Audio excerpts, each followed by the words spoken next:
Estás escuchando Permanencia Involuntaria con Fausto Ponce.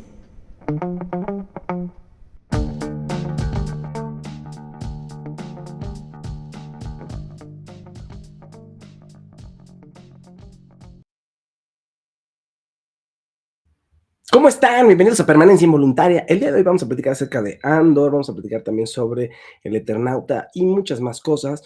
Les quiero agradecer antes a todos los que están aquí, de verdad, muchísimas gracias por su visita, por su tiempo. Compartan la transmisión para que les llegue a más personas. Estamos en Facebook. Hola, Amparo, saludos. Estamos en YouTube. Amparo es la primera en saludar. Gracias, Amparo. En YouTube tenemos el sistema de stickers para que nos apoyen y en Facebook el sistema de estrellas. Y compartan la transmisión y pónganle like. Y bueno, quiero darle la bienvenida a uno de estos colaboradores, de nuestros colaboradores. Carlos Andrés Mendiola, ¿cómo estás?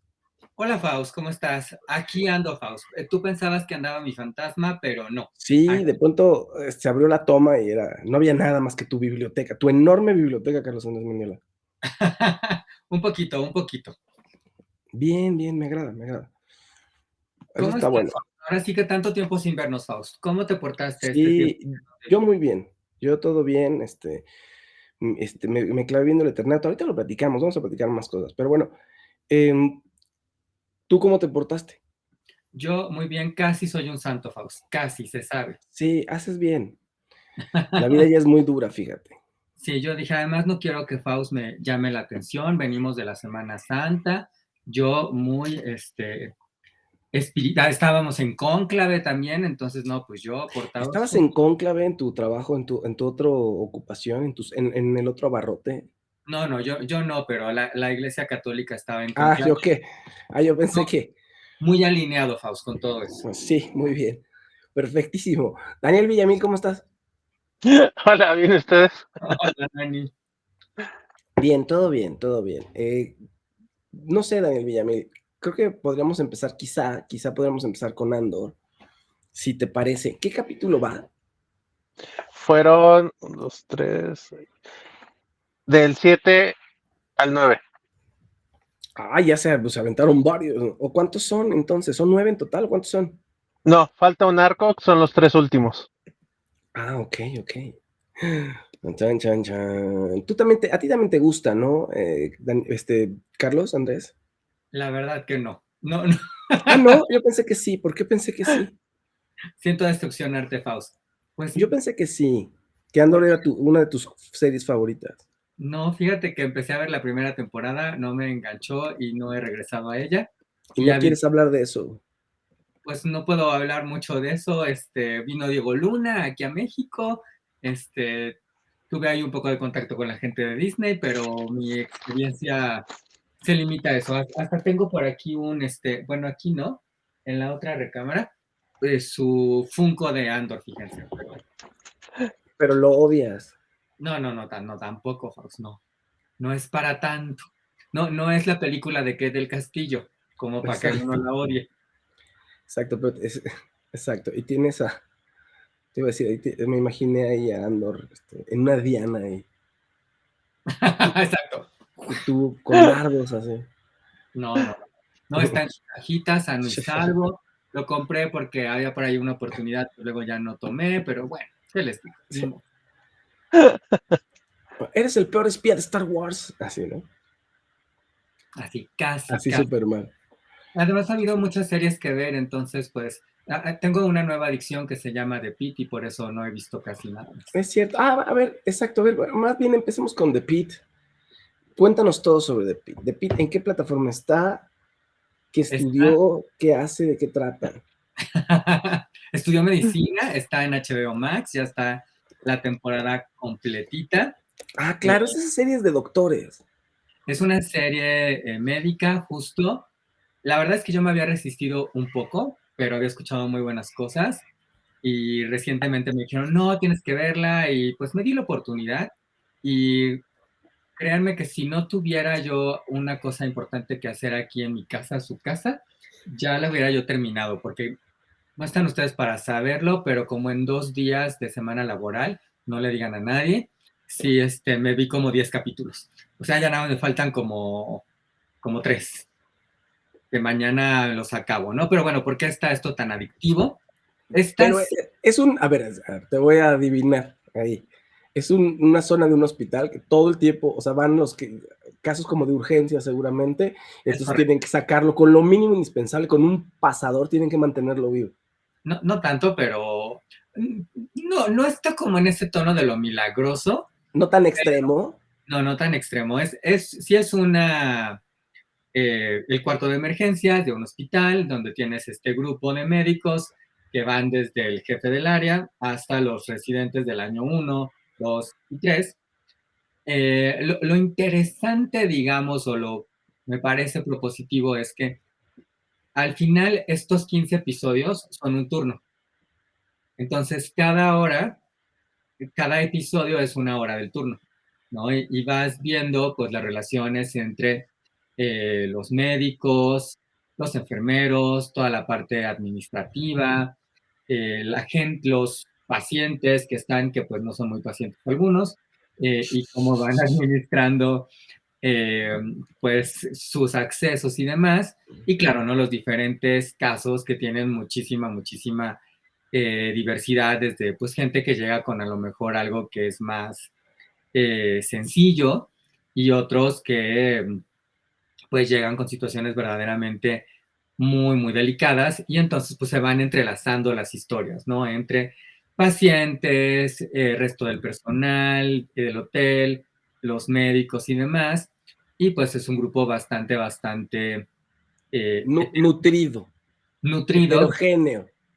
muy heterogéneo, que sí le da para que haya pues saborcito, interés, y porque además vas conociendo más, ¿no? Desde luego, obviamente, te encariñas en principio con los médicos, pero Oye, luego también se van dando los distintos elementos de los casos. claro. Oye, dime una cosa, ¿reciclan uno de los médicos de otra serie? Sí, según yo recuerdo, el doctor, El de Carter, IR. el de IR, se llamaba Carter, el doctor. Y creo que le es, va pésimo, no sé si se muera o no sé, pero después le pasa algo horrible, creo, al doctor Carter. que es Noah Wild, ¿no? Me imagino. Sí. Ajá, Sí, sí, sí, sí. Pues aquí él es el mero mero, es el doctor Robbie, es el mero mero del piso. Porque además, claro, no he mencionado un detalle muy importante. Iba yo a decir hotel. No, Es este, ¿no? Es este. este mero Ajá, que es el mero mero. Además, exacto. hospital es un hospital, pues, educativo, digamos, o sea, en el sentido en que los residentes, pues, van a aprender, ¿no? Entonces, literal, están ahí, pues, explica, a ver, acaba de llegar este paciente, ¿qué observas? ¿Qué le vas a preguntar, no? Y entonces ahí ves como toda esta dinámica con los residentes del primer año, que es algo que te presentan en el episodio 1, ¿no? Y entonces, pues, claro que se pone interesante, no sé, o sea, por ejemplo, aquí a uno de los residentes del primer año, se le muere un paciente, ¿no? Y entonces, pues claro que el primero que se te muera como doctor, me imagino que debe ser muy traumático, entonces, bueno, pues vemos eso, pero tiene esta como mezcla entre dramático, cuestiones muy emotivas, pero también mucho sentido del humor, porque, por ejemplo, también hay otro de estos chicos que están ahí en su primer día, y uno de los pobres, pues acaba cambiándose como 4 veces eh, de uniforme, de ropa, porque pues todo le cae encima. O sea, y por todo se pueden ustedes imaginar fluidos Ok, corporales, qué ¿mande? miedo, qué miedo. Pues es que está un poco entre el miedo y la manera en cómo pasan las cuestiones también, pues en algunas ocasiones es simpático, ¿no? Porque aquí además es de, ay, pobre, ya se manchó una vez de algún material que iban a utilizar, ¿no? Ay, pobre, ya le hizo algo un paciente y entonces ahora se tiene que ir a cambiar. Y además tienen como esta máquina en la cual vas, dejas tu uniforme y entonces te pasan uno nuevo. Pero claro, pues para eso te tienes que quitar el uniforme, ¿no? Entonces el pobre está de, ¿y ahora qué hago? Porque ni modo que me desvista yo aquí en medio pasillo, ¿no? Pues tiene Claro, como detalles como esos que son muy simpáticos y tiene otros momentos que son muy, muy emotivos, que verdaderamente se te hace el nudo en la garganta, ¿no? O sea, por ahí hacen esto que es como el camino del honor, para cuando pues un paciente además se van a donar los órganos, ¿no? Y entonces, en este caso en particular, que les voy a spoilerar un poquito, es uno de muchos Por casos favor. que tienen, es un joven universitario que pierde la vida porque, pues ya sabes, jóvenes universitarios en exámenes y demás, ay, pues vamos a tomarnos cualquier cosita por ahí, alguna medicina, algo que te despeje y que te mantenga más, más alerta, y pues resulta que no le cayó bien lo que se tomó y tiene muerte cerebral, Oh, ¿no? O sea, es como uno de los casos que a mí me pareció más duros, porque además, pues llegan los papás y ves, creo que esta otra parte que ves de los médicos es como muy interesante, ¿no? Como toda la interacción que tienen con los papás, bueno, en este caso con los papás, con los pacientes. O sea, por ejemplo, en este caso, el doctor Robbie inmediatamente se da cuenta que pues ya no va a regresar, ya tiene muerte cerebral, pero tiene que irle pues dosificando la información a los papás, y los papás que obviamente se resisten a aceptar que su hijo pues ya no va a volver y ya no tiene esperanza, pues les tiene que decir, oigan, pues le podemos hacer estos estudios. No, sí, hágaselos, por favor, ¿no? Y entonces le hacen, no sé, cuántos estudios más, y él ya sabe cuál es el resultado, pero es para que a los papás les vaya cayendo el 20 de que ya no hay nada que hacer, ¿no? Entonces, toda esta parte de qué decir, cómo tratar a los pacientes, eh, que como decía algunos, no son muy pacientes, otros sí son muy pacientes, y la variedad de casos es pues impresionante, ¿no? O sea, gente que, una mujer que va a dar a luz, alguien con un balazo, otro que se quemó medio cuerpo, o todo el cuerpo. Y vaya, además al final, que es esto igual y si no se los spoilereo, pero los últimos episodios pasa algo relacionado que además pone todavía en mayor crisis a la sala de urgencias, ¿no? Que además es una sala de urgencias que vemos como toda esta presión de las evaluaciones, ¿no? Y entonces a cada rato van de, oye, es que tienes que mejorar el nivel de satisfacción, porque no salimos muy bien. Y entonces tienes que atender más rápido a la gente. Y entonces, pues, ¿cómo le hago, no? Si ya tenemos aquí todas las camillas, todos los espacios, tengo gente en los pasillos. eh, y es como esta velocidad y esta capacidad que ahora además por cuestiones personales yo pensaba en, qué impresionante lo que tienen que hacer los doctores, ¿no? Porque llega un paciente y tienen que empezar a descartar, ¿no? Inmediatamente, pero tienen que ir viendo todas las variables para poder dar el diagnóstico y para poder salvar a la persona, para poder saber si le tienes que hacer estudios, si no, si ya le puedes medicar, pero además en algunos casos ni siquiera tienen ese tiempo. O sea, es no, de, claro. si te tardas, se te muere, ¿no? O ya no le salvas el brazo, o puede tener pues alguna discapacidad como resultado, ¿no? Entonces toda esta serie de cuestiones, pues a mí me parece como muy, muy impresionante. La verdad es que es una serie muy bien hecha, los niveles de producción están muy, muy bien. Es gráfica, eso también hay que avisarlo, porque si en algunos momentos ves el bisturí, ves la quemada, ves, no sé, llega un chavo que le cayó un pelotazo en el ojo y ves el ojo, o sea, ves que le cortan aquí al ladito para que salga la sangre y pueda liberarlo. O sea, sí hay cosas que se ven que igual y no para todo el mundo, pues es agradable, Hay una digamos. serie en Netflix, bueno, hay varias, pero hay una de las series de doctores que veía, y se me olvidó el nombre de la serie, que el protagonista es el director del hospital, llega a un hospital que es gratuito en Nueva York, y pues tiene que batallar ahí administrativamente con todo, ¿no? Entonces hay donantes que son los que ayudan al hospital a que se mantenga a flote, y en fin, él tiene que crear un buen hospital con lo que tiene, ¿no? Y entonces, en algún momento, ay, se me olvidó, ahorita voy a decirles el nombre, porque además está basada en una historia real. El médico es real, existe y tiene su serie. Y en algún momento uno de los doctores se acerca, estoy seguro que es en esa serie, se acerca a auxiliar a una persona y le sangra así encima, tal cual, le sangra encima. no me acuerdo cómo fue, pero el otro termina con la sangre y que sale y le dicen, ¿qué crees, mano? Creo que el paciente que estaba revisando podría tener ébola. Y entonces el otro, ¡ah! No, no, horrible. O sea, lo que sabe si se va a morir o no es una cosa espantosa. Al final no, al final se salva. Pero ahorita que estás diciendo de que a uno le cae de todo, dije, no, pues qué fuerte, o sea. Es que pasa, aquí por ejemplo hay un incidente de una de las chicas que están practicando y le dicen, bueno, pues mira, le tenemos que hacer esta incisión, ¿no? Entonces, bueno, pues por favor, hazla tú para que pues, practiques, ¿no? Y entonces está la chica, muy bien, todo, hace el corte y lo hace con cierta fuerza y entonces sale volando el bisturí y le cae en el pie a alguien más. Ay, como a Mónica en Friends, con el cuchillo, ¿no? Que le cae en el dedo gordo, está jugando con el cuchillo y le cae en el dedo gordo a Mónica y tiene que ir al hospital. Claro, pero aquí además la cuestión es, acabas de cortar un paciente que no sabe si pudiera tener SIDA, por ejemplo. ¡Ah! Exacto, es un poco lo que tú estás diciendo, ¿no? Y entonces ya le cayó a alguien más en el pie y ahora pues tienes que revisar, tienes que hacerle también estudios, o sea, como que lo complicas.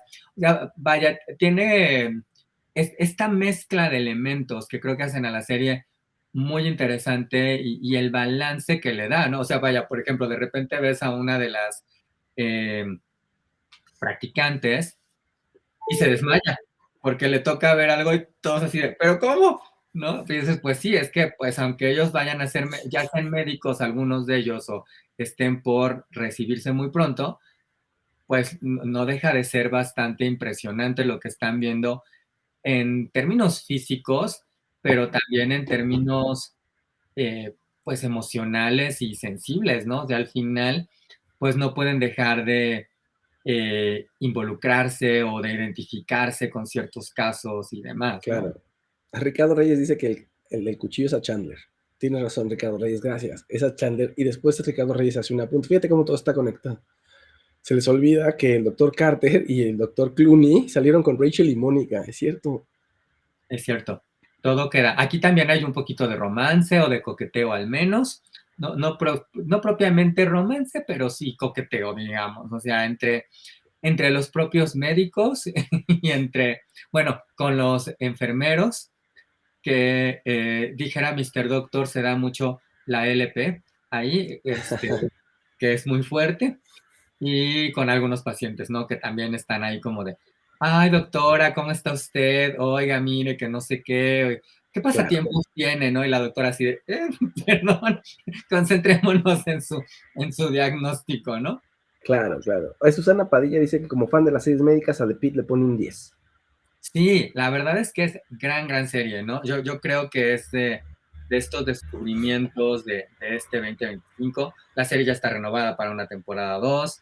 Yo no dudo que vaya a estar muy presente en la temporada de premios ahí en los Globos de Oro, en los Emmys, en los premios del Sindicato de Actores.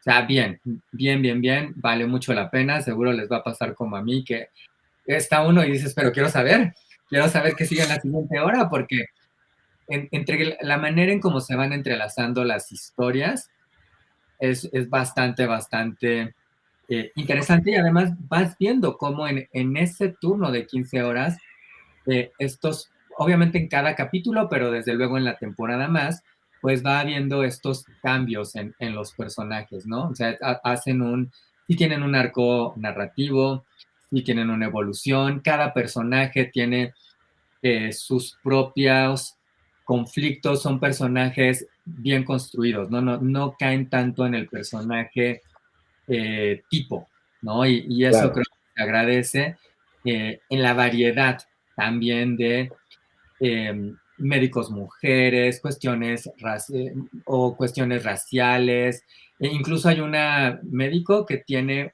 un grado de autismo, por ejemplo, ¿no? Y entonces también hace pues la dinámica diferente, incluso cuando se tiene que acercar con un paciente que ella entiende que tiene lo mismo que ella y los otros doctores no. Y entonces el pobre paciente pues no es un paciente fácil de tratar hasta que ella llega y dice, a ver, permítanme tantito, vamos a cerrar la puerta porque una persona con autismo no puede con todos los estímulos que hay de sonido en una sala de urgencias, imagínense, vamos a apagar la luz y entonces todo cambia en automático y puede tener una relación con el paciente, puede atenderlo, puede darlo de alta y eso no lo pueden hacer los otros, ¿no? Y entonces estos detalles creo que hacen a la serie en verdad muy, muy disfrutable. Pues bueno, ahí está de Pete. Se me olvidó el nombre. Ay, voy a toser, perdón. Vamos a tener que hacer un diagnóstico aquí, justamente. De hecho, ahorita la serie trae chisme porque, como mencionabas, es el doctor que salía en ER, pero antes de hacer The Pitt, lo que querían era hacer un revival de ER. Se acercó, uno de los productores de The Pitt fue productor en ER, no, pues obviamente es productor en esta, y se acercaron con la viuda de Michael Crichton, que es el que desarrolló la serie originalmente. Y el contrato está a perpetuidad, obviamente sus derechos, y solamente si él o quien maneje su estado puede aprueba, se podía hacer algo más con ER. Se estuvieron acercando, y la esposa no quiso dar derechos porque no querían poner en grande, pues, que era creación de su marido, por lo cual deciden hacer de Pete, pero el tema es que ahora ella los demandó por plagio, porque originalmente ER, cuando el guión que vende Michael Crichton, es sobre, la idea era que fuera un turno de 15 horas, donde fuéramos viendo cada episodio, y la corte sí aprobó la demanda porque sí, dice que por lo menos sí podría confundir al público de que es una secuela de ER. De ER, porque él es el mismo actor, es igual que está, como que le fue mal en la vida y ahorita está como intentando volver a salir. O sea, hay tanto parecido que sí ya se aprobó la demanda, entonces ahorita están viendo si ponen en pausa o no la segunda temporada, porque sí van a tener que ir a juicio. No, por favor, no la pongan en pausa. No Es que así. yo no sabía el contexto, pero lo vi y dije, es que sí, o sea, inmediatamente, porque Carter era un personaje muy importante en ER. Según Y yo muy fue el único que entrañable. duró toda la serie. Creo que sí, creo que sí. Sí. Porque se Bueno, fueron, algunos regresaron, pero unos creo que él fue el murieron. único que sí aguantó los, ¿qué? 15 años, ahorita ya no me acuerdo cuántos fueron. Sí. Pues bueno, ahí está. Pero por cierto, aquí hay vínculo con la pandemia, porque este doctor, que ahorita que lo decía Faust, está atormentado porque en la pandemia pierde a su mentor, que era el anterior jefe del piso de urgencias, y entonces, pues ves de repente como estos momentos en los cuales, pues inevitablemente se acuerdan, ¿no? De ese momento traumático o de haber perdido a alguien querido. Sí. Qué bueno que mencionas eso, porque parte del pitch para el revival que querían hacer de ER era precisamente cómo lidiaba con secuelas por lo que vivió en la pandemia. Entonces, pues sí, todo lo que estás viendo y escuchando es como, pues creo que sí se saltaron a la viuda e hicieron su show. Entonces, por eso la demanda va a proceder, a menos que, como casi siempre, se arreglen fuera de la corte, pero ya veremos. Oye, pues muy bien. Ahí está, entonces de Pete, Carlos Andrés Mendiola le da su aprobación, su ok. Y vamos entonces nosotros con la serie de Andor, que, bueno, cuéntanos, Danielito, cuéntanos entonces, ¿qué episodios viste? ¿Cómo va? ¿Cómo la ves? ¿Y hacia dónde nos va a llevar? Es el 6, 7, el 7, 8 y 9, es el tercer arco. Como les contaba la semana pasada, cada semana están soltando 3 episodios, que es un arco, y cada una transcurre durante un año, y la última va a ser justo empezando tantito antes de que empiece Rogue One, que fue donde conocimos el personaje de Andor. Y hemos ido viendo cómo pasó de ser el espía de Luthen a empezar a volverse soldado. Porque ahora sí que no es lo mismo ser James Bond que ser soldado. Y cómo empieza a notar que bueno, no es que sea mejor, pero que en ser soldado, pues estás peleando de frente, no tienes que andar ahí está haciendo cosas medio más turbias. ¿Hablaste, Faust? No te escuchas. ¿Te gusta como figura de acción? No es propiamente una figura de acción porque está todavía en ese proceso. Ya tuvo hasta este arco que acabamos de ver. Creo que sí funciona porque vamos, no es Rambo, es un poco más en el estilo de John McClane, Ok, ok. de que pues está medio flaco, sí se tiene que agarrar a puñetazos con otros personajes porque está en pleno revuelo. Sabe disparar muy bien, es piloto, pero insisto, no es Rambo que con cualquier cosa es un arma y acaba con todos, sino es un poco más aterrizado y eso es parte como de lo interesante de Andor, que sí es Star Wars, pero sí está más mundano, por decirlo así. Hasta ahorita no habían metido la fuerza y la forma en que la meten es como con una curadora, que es de las cosas que ha metido Disney, porque él trae una herida que nada se la puede curar y él no se quiere acercar porque su mamá decía que eso de la fuerza eran payasadas, Pecado. pero la novia lo obliga y ya lo curan y entonces pues hacen como un símil a cómo Han Solo no creía en eso y pues como que sigue sin creer, pero por lo menos ya ve que sí le funcionó y puede andar peleando. Ah, Otra cosa que vuelve interesante a la serie es que desde la primera temporada todos cómo surge cómo son la rebelión, cómo se adoctrina en el imperio, todo esto lo van, digamos, copiando un poco de cosas reales, ¿no? El panfleto que hace uno de los primeros rebeldes sobre por qué es importante la libertad y eso está basado en uno de principios del siglo XX. La semana pasada les decía que roban el combustible para las naves rebeldes y que es casi que huachicol. Y en esta lo importante o el punto crítico es cómo pasa Mon Monta de ser la senadora, ahora sí ya ser la jefa de la Alianza Rebelde. Y todo es porque se desarrolla o hay una matanza, pero cómo está filmado, cómo el imperio básicamente les tiende una trampa a los Gorn, que son la raza del planeta que están minando para hacer la Estrella de la Muerte, los engañan, primero les echan chismes a través de las noticias de que son malos, de que son engreídos, y cómo la gente empieza a juntarse para hacer, oye, pues no, nos tienes que respetar. Son como la resistencia francesa, el mundo tiene como arquitectura que sí es un poco como italiana, un poco como francesa, está muy interesante eso. Y la gran escena que es en el segundo episodio de este arco, sobre cómo va a pasar esta matanza, sí tiene momentos que te recuerda, y es evidente que es a propósito, un poco al Mayo francés, que fue una matanza en el 68. Hay ciertas tomas que recuerdan un poco a lo que se ha visto de Tlatelolco, y se genera una tensión muy interesante porque esto sí se ha visto en la vida real, está muy bien explicado por qué, cómo empiezan ya a juntarse los personajes, porque antes era Andor por un lado, el contacto era Luthen, que es Skarsgård, era como el jefe de inteligencia y él es el que nada más se juntaba con Mon. Ahora Andor ya conoció a Mon, ya tuvieron interacción y ya encontró al robot que va a salir en Rogue One. Entonces, insisto, poco a poco se han ido mezclando todo, pero Tony Gilroy, que es el creador, muy inteligente, estableció para dónde quiere que vaya la serie y cada arco está dirigido por alguien diferente. De hecho, el último, el que sigue, es dirigido por Ruiz Palacios. Entonces vamos a ver qué tal le queda ¿en serio? esta parte de la galaxia muy lejana. Yo creo que es un buen director. Visualmente creo que no va a tener bronca. Los guiones no van a ser de él, eso es bueno, porque sus guiones sí Sí, son, digamos, hit and miss. Güeros para mí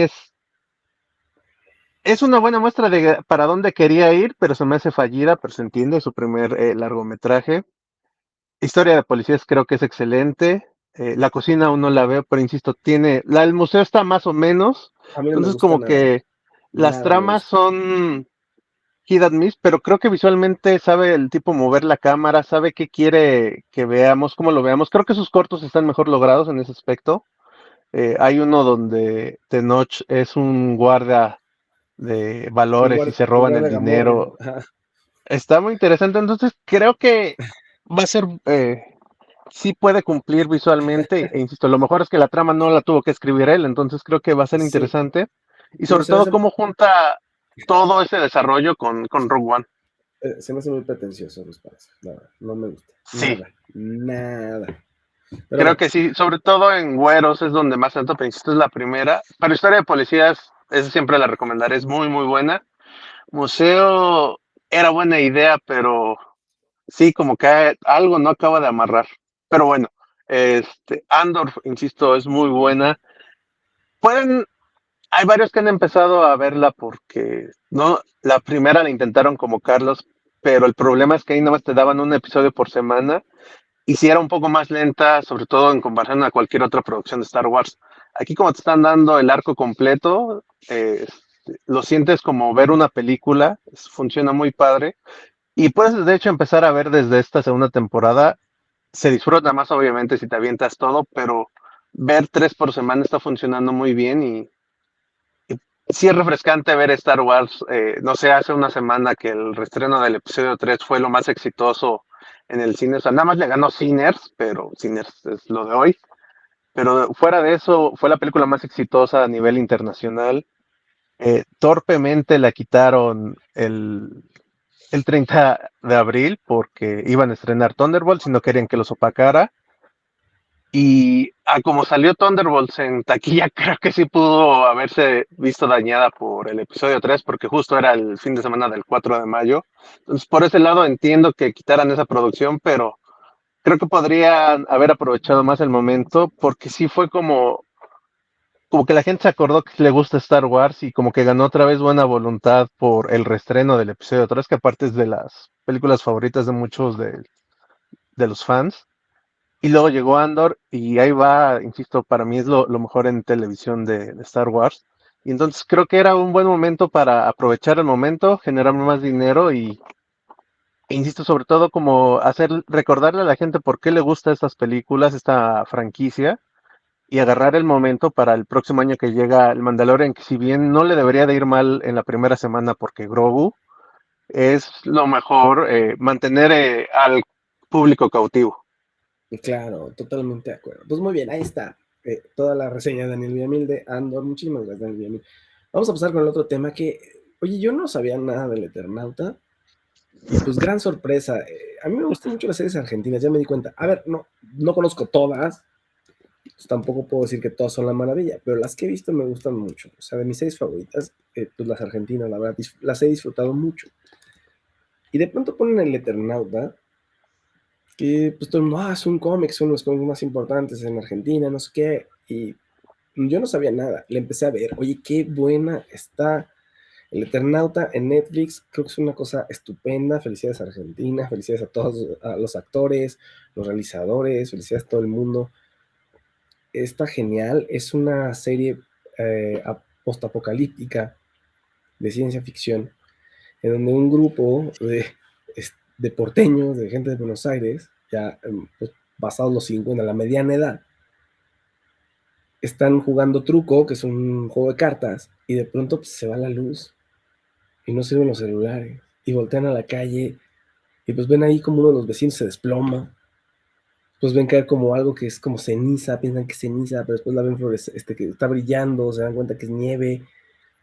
Uno de sus compañeros pues está sacado de onda y empieza a pensar en su familia y después se sale y se muere. Todo el mundo así de... O sea, Porque no sale estaba de pita ahí cerca. y se cae. ¿Por qué? No estaba de pita ahí cerca. No, exactamente. Y entonces, pues en lo que se dan cuenta que está pasando, pues te van contando por qué está ocurriendo lo que está ocurriendo. Y se toman su tiempo, lo cual me da mucho gusto, porque no, o sea, ahora sí que te van llevando de la mano, primero con los conflictos internos y poco a poco se va revelando toda la situación. Uno de los personajes principales es Juan Salvo, así se llama, que es Ricardo Darín, el actor Ricardo Darín, y está preocupado por su hija. Entonces, pues se encuentra la manera a través de una máscara y todo cubierto de salir, no se muere, sale a explorar y va primero por su mujer, ya también como en The Walking Dead y la gente que está viviendo en el departamento donde está su mujer, pues quieren aprovecharse de él, quitarle la máscara, ya la rapiña, ¿no? Ya se empieza a ver que lo salvaje de los seres humanos se da en una situación de anarquía, ¿no? Él logra salir, sus amigos también encuentran la forma de salir, entonces finalmente terminan rescatándolo a él y a su esposa de la muchedumbre iracunda del edificio donde estaba la esposa. y tiene todavía la asignatura pendiente de buscar a su hija, ¿no?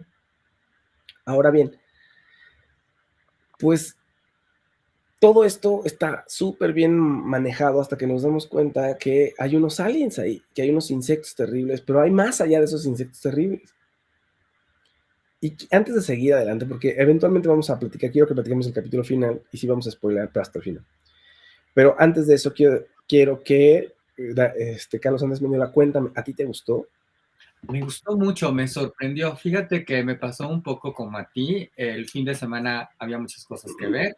Entonces yo empecé viendo otras cosas y de repente el sábado dije, bueno, pues esto está aquí como en el número 1, algo ha de estar haciendo bien, vamos a darle oportunidad a un capítulo.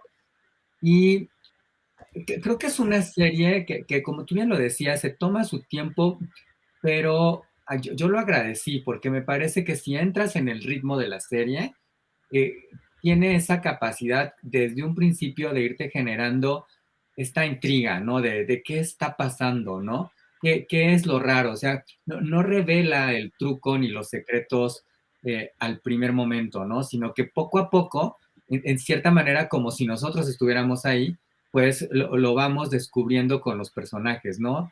Y la verdad es que eso es algo que le agradecí a la serie. Me gustó mucho todos los valores de producción, ¿no?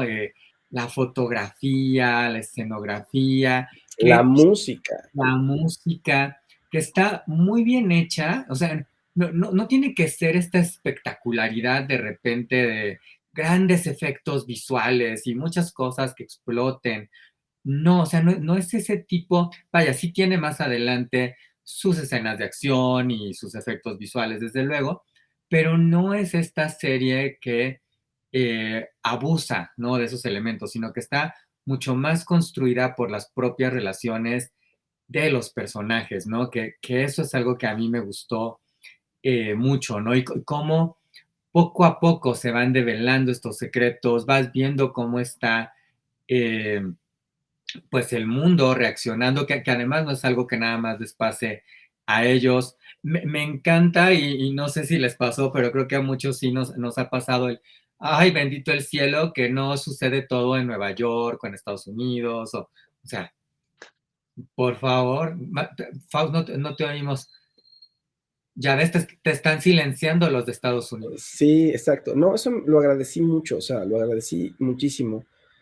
El ver que son argentinos, latinoamericanos, a ver, no me iba a inventar lo patriotero, porque pues no son de México, pero igual está bien, me dio mucho gusto, porque son series que pues está en español, te identificas de alguna manera, ¿no? Está padre, es algo diferente y está súper bien hecho. Y claro, en Nueva York hubiera pasado a el ombligo del mundo. Y dices, claro, en Argentina están librando sus batallas, ¿no? Y es Exacto, una batalla muy importante para ellos. es la batalla, la verdad. Pero la verdad es que yo la disfruté, me la maratoneé. Antes de clavarme con The Pitt, me maratoneé El Eternauta, eran menos episodios, pero además entiendo que es una primera temporada y que vamos a tener una segunda, donde ya van a contar la historia completa, porque nos dejan, pues sí, como un poquito a medias, digamos. O sea, sí se resuelve Hay el cosas que entiendes, pero no todo. exacto.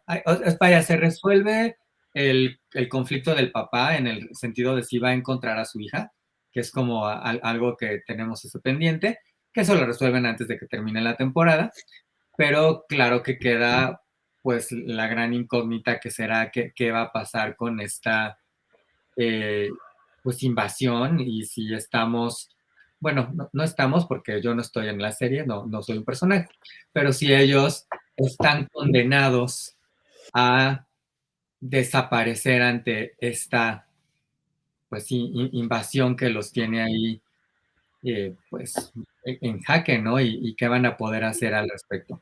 Danielito Villamil, ¿te gustó? Ahorita nos va a decir, yo la odié. No, al contrario, yo sí conocía al personaje, yo sí la estaba esperando. No he leído el cómic, pero hace años, bueno, yo sigo muchos canales de juguetes en YouTube y hay un argentino que sigo y en 2018, si no mal recuerdo, es, el cómic es de los 50 desde esa época han intentado hacer una adaptación y nunca lo habían logrado. Siempre faltó dinero, o hubo pelea por derechos. Entonces es como ese gran proyecto que los argentinos siempre quisieron ver adaptado y por una o por otra no se pudo. Y como pensaban que jamás se iba a lograr, en 2018 un fan loco de esos que me caen bien decidió armar una exposición como si sí hubiera pasado todo lo que pasa en el cómic. Y entonces hizo una maqueta a escala 1:1 de uno de los tanques, eh, unos pedazos de coche destruido, como si se hubieran encontrado, no es esqueleto, pero el exoesqueleto de los insectos, las armas que se usaron. Hay unas cosas que no voy a decir porque creo que serían spoiler, pero por ejemplo, el brazo de uno de los extraterrestres está igualito a lo que vemos en la serie. Exactamente. Ahora sí que la seña que hizo Carlos.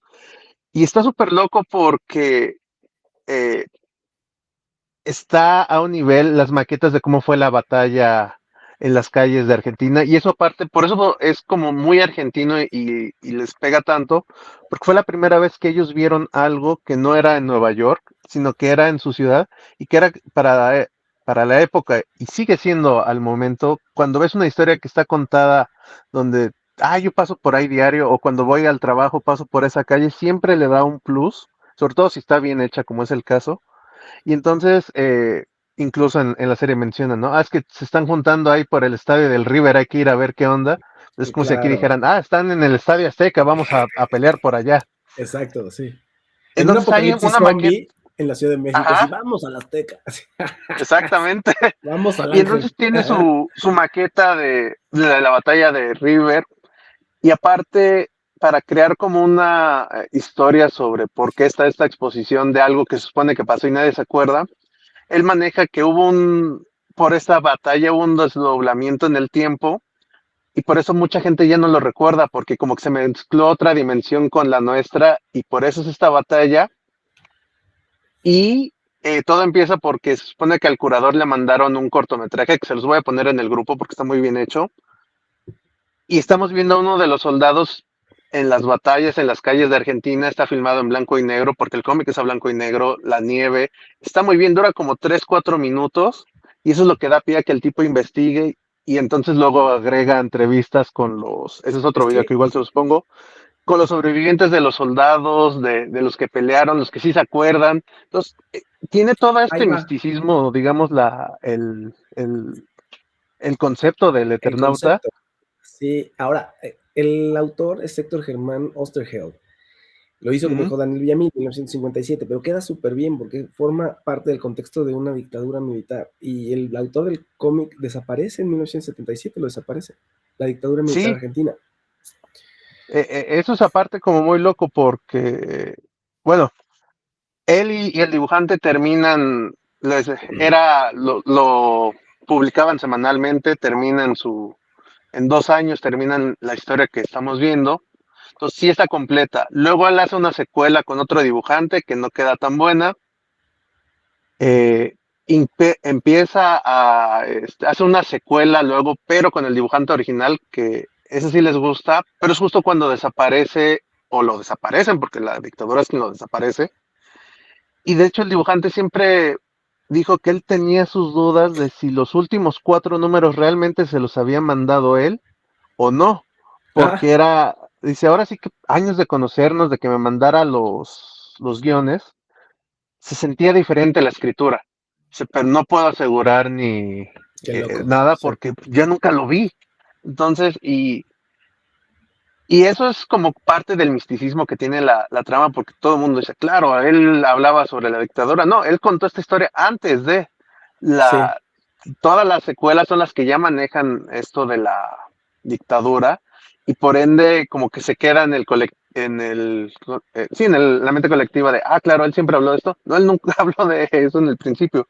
De hecho, es interesante porque en el cómic la tecnología sí les funciona. Te mueres y te toca la nieve, pero su tecnología de esa época funcionaba.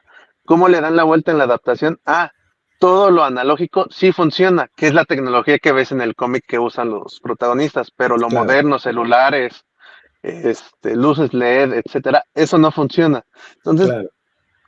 la adaptación se me hace súper inteligente en ese aspecto de sí tenemos que cambiar cosas. Digo, desde la primera escena en la serie es como, si sabes de cómo va el cómic y cómo empieza, sí, ya empezamos diferente, nada que ver, pero es porque tienes que ver cómo vamos a traer, cómo vas a modernizarlo, pero sin matar el espíritu de la obra, que creo que es lo más interesante. Sí hay muchos cambios, pero sí estás Sí, ocurre en la época sintiendo lo que actual. trae el cómic. Sí, ocurre en la época actual. Los celulares no funcionan, por ejemplo. O sea, es un grupo de personas que está acostumbrada a la comunicación de ahorita. Ujú. Digo, en el cómic, pues son personas de los 50 que sí, se te iba el teléfono, híjole, que pues hay que salir a buscar, pero aquí es mucho más angustiante, ¿no? El no tener la inmediatez del teléfono celular. Y Ahora en parte hay, por eso envejecen a los actores. Bueno, sí, Darín obviamente ya es viejo, pero por eso los personajes los castean más grandes, pero se para que ve se entienda bien. por qué para ellos no tienen bronca con usarlo analógico. Porque Exacto. son, Buena ¿por qué ellos observación, sí claro, resuelven? Porque ellos vivieron pre toda esta era que si Google no te claro. dice, no sabes qué hacer, pues, ellos vivieron una época que no era necesario Google, ni existía. Sí, Entonces, exacto. aunque a Darín lo querían desde hace como dos o tres intentos de adaptación, que una la rechazó porque vio que no había dinero y dijo, no creo que quede bien y esto es como, si no queda bien visualmente no va a pegar. Ya está hasta, creo que es la tercera vez que lo invitaron. Ya vi que sí estaba todo bien planeado, que sí estaba aterrizado, por eso decido, aunque soy más viejo que nunca, lo cual me da Aquí, mucha risa, pero está muy aterrizado porque son héroes viejos, que eso está todavía más padre. en el cómic, Juan Salvo es un veterano de guerra, o sea, participó en la guerra de las Malvinas. Entonces, tiene sentido una figura que sabe usar las armas, ¿no? O sea, porque todos ellos en la serie se van a meter a la resistencia. No sé si aquí lo mencionan, eso sí no recuerdo. Según yo, en la de En la Netflix no. serie, sí, en la serie sí se Ah, ve que también, es que sabe ¿no? usar las armas, Que ¿no? estuvo Sí. en las Malvinas, que eso es de la serie. No sé si es veterano también en el cómic, pero ahora sí que Según el yo, cómic fue sí. previo a las Malvinas, Ah, entonces también fue sería en previo a las otra Malvinas. Ah, guerra. no, entonces, ok, entonces no. Entonces, esto es de la serie, sí, súper. Sí, porque las Malvinas es ochentera. Dentro de lo bueno es que prohibieron la música inglesa en Argentina por eso, y gracias a eso tenemos a Soda Stereo y a Miguel Mateos, pero bueno. Eh, sí, no los dejaban traer música inglesa, que era lo fuerte en esa época, por eso ellos tienen que empezar a hacer su música y eso contagia a otros países como, bueno, pues, hasta acá, ¿no? Se nota en el look que traía Soda al principio que querían ser como de Cure, igual que Saúl Hernández y Caifanes, pero bueno. Claro. Entonces, es una serie muy argentina en ese aspecto. Ahorita Ricardo Reyes preguntaba si toman mate. Creo que no, no me acuerdo si alguno trae No, mate, pero están No, no, jugando el truco, que es como un truco. juego muy de ellos. Insisto, adaptan algo también que no existía en la época del cómic, que son los mini supers, digamos el Oxxo, pero allá les dicen el chino porque la mayoría son operados por chinos. Entonces, eso Claro. es algo que no existía en esa época, pero aquí se los ponen y es nuevamente que sientas que sí estás en tu ciudad para el caso de los argentinos, pero que también pues le da ya en todo el mundo están esos minis, acá Oxxo, 7-Eleven si te vas a Estados Unidos. Entonces, así como en cada país tenemos ese tipo de minis, para ellos también están en la plaza comercial, obviamente tampoco existía en esa época. Insisto, hay muchos cambios, pero están muy bien aterrizados todos y te están contando lo mismo, que el Ahora, héroe solitario necesita sí, ayuda. sí, claro, exactamente, su grupo de amigos. Ahora, aquí hay algo que está interesante, es un ejercicio de metaficción.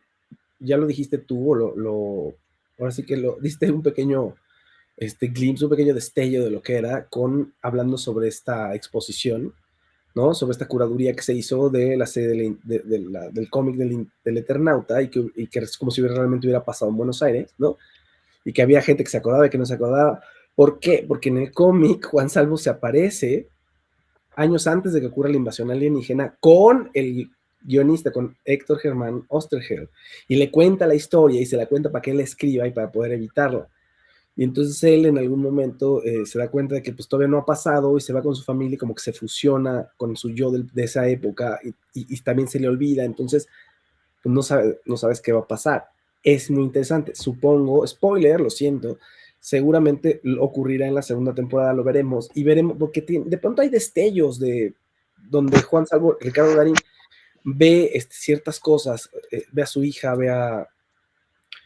a una de las chicas que, bueno, se encuentra en su camino cuando está buscando a su hija, ve a una chica en un tren y ese rostro de la chica se le aparece en otras circunstancias y como que él dice, ¿dónde lo he visto? Entonces yo creo que desde ese momento ya había unos destellos en donde él ya había viajado a otras realidades. ¿Cómo va a viajar? Pues ya lo vamos a ver. Entonces es un ejercicio de metaficción que está muy interesante. Me recuerda a veces a The White Castle, como The Man in the White Castle, por ejemplo, a la serie también, que es una serie de Amazon Prime. Ojo, es una novela o un cuento de Philip K. Dick, pero lo adaptaron a una serie de televisión en Amazon donde pues existe un mundo alternativo en donde no, ganaron los nazis. Y de pronto hay alguien que descubre que hay otro mundo en donde no, en donde perdieron y descubre videos, etcétera, etcétera, etcétera. Entonces se da cuenta que puede haber otra realidad, ¿no? Con otra circunstancia. Entonces, esa parte está genial, ¿no? Y cómo tú, o sea, el yo del presente, del futuro, estos viajes y cómo puedes regresar al pasado para tratar de advertir, generar conciencia de algo que puede pasar. Eso está muy interesante y se vuelve terrible cuando al guionista, bueno, perdón, al autor del cómic, en la vida real, pues lo desaparece una dictadura que 20 años después, ¿no? 60, escribe en 57. Sí, escribe en 57 el cómic y en 77 desaparece. Sí, en los 70, en la época más álgida. De hecho, eso solo lo he encontrado como rumor, no sé qué tan cierto sea, cuando hace como la reedición de la historia original con el otro dibujante, la cancelan a la mitad o creo que un poquito antes y la publicación pide una disculpa no por interrumpirla, sino por decir perdón por estar publicando estas cosas, porque ahí ya se había vuelto más político el autor. Y ahí sí ya es una crítica directa al gobierno y la revista corta de inmediato. Siempre estuvo el rumor de que los obligaron o si lo hicieron para evitarse problemas. Eso no está muy claro, pero fue como el primer indicio de que ya no iba a tenerla tan fácil. Y sí, al final él y sus hijas los desaparecen. Sí, claro, ¿no? Bueno, pues ahí está. Está genial la serie, vale muchísimo. Perdón, Carlos Andrés Mendiola, ¿algún comentario para No, cerrar? justo estoy diciendo que muy, muy bien. O sea, la verdad es que Netflix nos regaló una buena primera temporada y espero pronto la segunda. Sí, o sea, una serie estupenda. La verdad. Oye, pues muchísimas gracias a la gente que estuvo con nosotros, gracias a Carlos Andrés Mendiola. Carlos Andrés Mendiola, ¿dónde te pueden encontrar? Cuéntame. Me pueden encontrar aquí en YouTube como Carlos Andrés Mendiola, en Instagram como Carlos A. Mendiola y en TikTok como Carlos A. Mendiola. Y ya Face ya no lo perdimos para siempre, ¿eh? Pues todavía no sé, pero parece que sí, y pues ya si no regresa, no volveré a tener Facebook, muchachos, que pues ya. Ya fue. Morirá ahí, aplicaré el desapego de Facebook, sí. Pero es que tendrán un periodo de 180 días para resolver, entonces pues es como largo el asunto. Muy largo. Y Más no es largo que la cuaresma. más largo que la cuaresma, y no es como que los de Facebook te respondan así muy ágilmente, no. No, La verdad, no. no lo sé. Bueno, pues muy bien. Muchísimas gracias, Carlos Andrés Mendiola. Mil gracias. Daniel Villamil, ¿dónde está tu super Daniel Villamil? Ahorita lo encontramos. Sigan a Daniel Villamil en @Daniel también. Cuéntales dónde más, Daniel Villamil, con tus palabras. Pues ahí en Twitter e Instagram. En el Instagram van a ver por qué sigo tantos canales de juguetes. Siempre buscando qué hay de nuevo y mantenerse informado y a veces hasta ver qué idea para fotos tomar. Recomiéndales tu juguetería, Dani. Sí me han dicho que debería de abrir una, pero no creo que fuera buen negocio porque probablemente sería, así lo compré, pero no te lo voy a vender porque ya me gustó para mí. Pero no te lo lleves, así como que con ganas de no vender. En los 90, cuando fue el boom de los cómics por la muerte de Superman, varias tiendas abrieron y tronaron por eso, porque los dueños eran fans. Entonces, con esa experiencia, he decidido que no me convendría mucho tener una juguetería. Ok, claro, totalmente de acuerdo.